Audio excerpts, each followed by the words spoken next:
የዲደብሊው ዜና ጤና ይስጥልኝ። በቅድሚያ አርዕስተ ዜናውን ነው።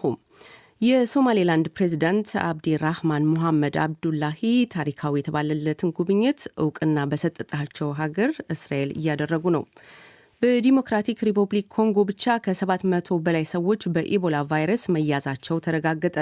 ኢቦላ በሀገሪቱ ከዚህም በላይ በፍጥነት ሊዛመት ይችላል የሚለው ስጋት አይሏል። የእስራኤል ጦር ዛሬ የሄዝቦላ ቡድንን ለማጥቃት የሊባኖስ ዋና ከተማ ቤይሩት ደቡባዊ ክፍልን ከአየር ደበደበ። ቡድኑ አስቀድሞ ዛሬ ጠዋት በሰሜናዊ እስራኤል የድሮን ጥቃት ፈጽሟል። የኢራን ዋና ተደራዳሪ ሞሐመድ ባከር ጋሊባፍ በዚህ አይነት ሁኔታ ከዩናይትድ ስቴትስ ጋር የሰላም ድርድሩን መቀጠል ፋይዳ እንደማይኖረው ተናገሩ። ዜናው በዝርዝር። የሶማሌላንድ ፕሬዚዳንት አብዲ ራህማን ሙሐመድ አብዲላሂ ታሪካዊ የተባለለትን ጉብኝት በእስራኤል እያደረጉ ነው። የሶማሌላንድ መሪ በሌላ ሀገር ይፋዊ ጉብኝት ሲያደርግ አብዲ ራህማን ኢሮ የመጀመሪያው ናቸው። አብዲ ራህማን ኢሮ በኢየሩሳሌም ከተማ ከእስራኤል ፕሬዚዳንት አይዛክ ሄርሶግ ጋር ተገናኝተዋል።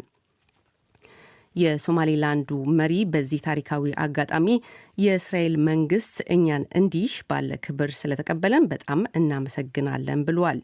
የእስራኤሉ ፕሬዝደንት በበኩላቸው ይህ ታሪካዊ ጉብኝት በሁለቱ አገሮቻችን መካከል ያለውን አዲስ አጋርነት ትልቅ አቅም ያሳያል ሲሉ በኤክስ ጽፏል።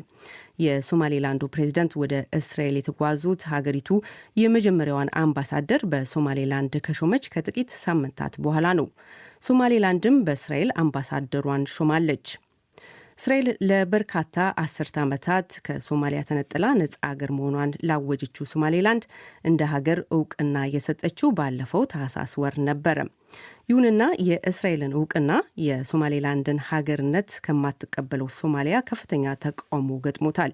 ሳውዲ አረቢያ፣ ቱርክ፣ ግብፅና ናይጄሪያን ጨምሮ በርካታ ሀገራት እስራኤል የሰጠችውን እውቅና በመቃወም አጋርነታቸውን ለሶማሊያ አሳይተዋል።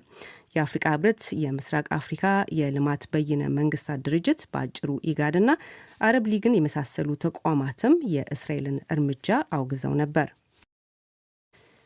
በዲሞክራቲክ ሪፐብሊክ ኮንጎ ብቻ ከ700 በላይ ሰዎች በኢቦላ ቫይረስ መያዛቸው ተረጋገጠ።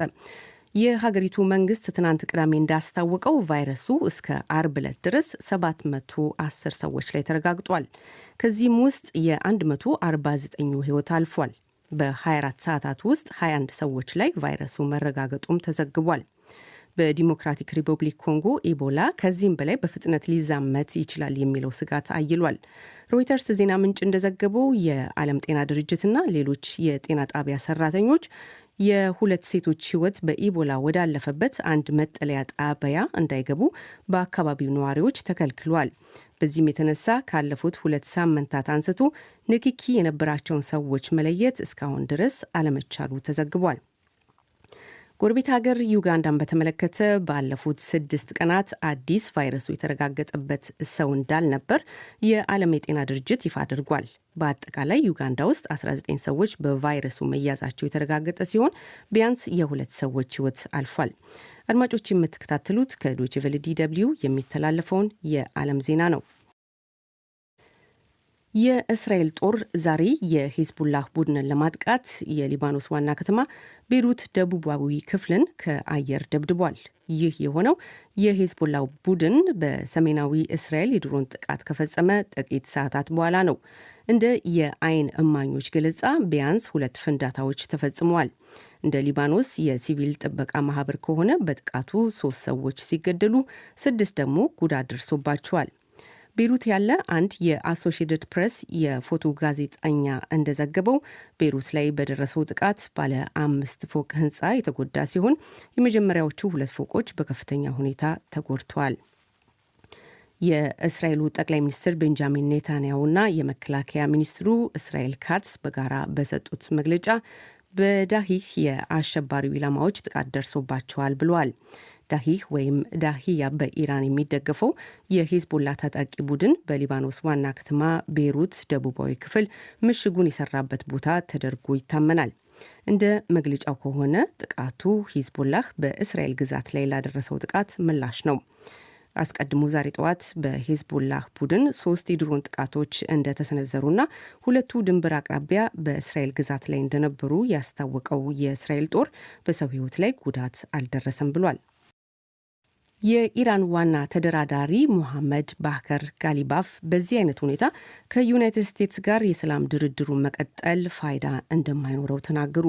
የእስራኤል ጦር በቤሩት ደቡባዊ ክፍል ጥቃት ካደረሰ በኋላ ጋሊባፍ ዛሬ በኤክስ ማህበራዊ መገናኛ አውታር ዩናይትድ ስቴትስ አጋር ሀገሯ እስራኤልን ከዚህ ማስቆም አለመቻሏን በጥብቅ ኮንነዋል። ጋሊባፍ አክለውም ግዴታችሁን ለመወጣት ፍላጎቱ ወይም ብቃቱ ከሌላችሁ ዲፕሎማሲያዊ መንገድ መቀጠል አይቻልም ብሏል።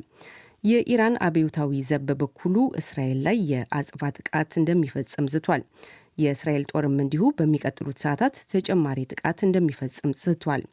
የዩናይትድ ስቴትሱ ፕሬዚዳንት ዶናልድ ትራምፕ ትናንት በማህበራዊ ሚዲያ ድረገጻቸው ትሩዝ ሶሻል ከኢራን ጋር ዛሬ እሁድ ስምምነቱ እንደሚፈጸምና ከዛም በኋላ የሆርሙዝ ሰርጥ ወዲያውኑ እንደሚከፈት ጽፈው ነበር። ትራምፕ የዛሬውን የእስራኤል ጥቃት መሆን ያልነበረበት ብለዋል። ሶማሊያዊው የእግር ኳስ ግጥሚያ ዳኛ ኡመር አብዱል ቃድር አርታን ምንም እንኳን በዓለም ዋንጫ በዳኛነት እንዳይሳተፉ ቢከለከሉም ሙሉ ክፍያቸውን ሊያገኙ እንደሚችሉ ለጉዳዩ ቅርበት ያላቸው ሰዎች ተናገሩ።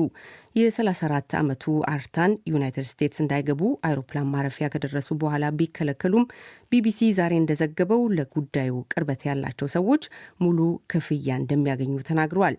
አርታን በሜክሲኮ፣ ዩናይትድ ስቴትስና ካናዳ በመካሄድ ላይ በሚገኘው የዓለም ዋንጫ ውድድር እንዲዳኙ ዓለም አቀፉ የእግር ኳስ ማህበራት ፌዴሬሽን በአጭሩ ፊፋ ከመረጣቸው 52 ዳኞች መካከል አንዱ ነበሩ። ይህ ዶይቼ ቬለ ዲደብሊው ነው።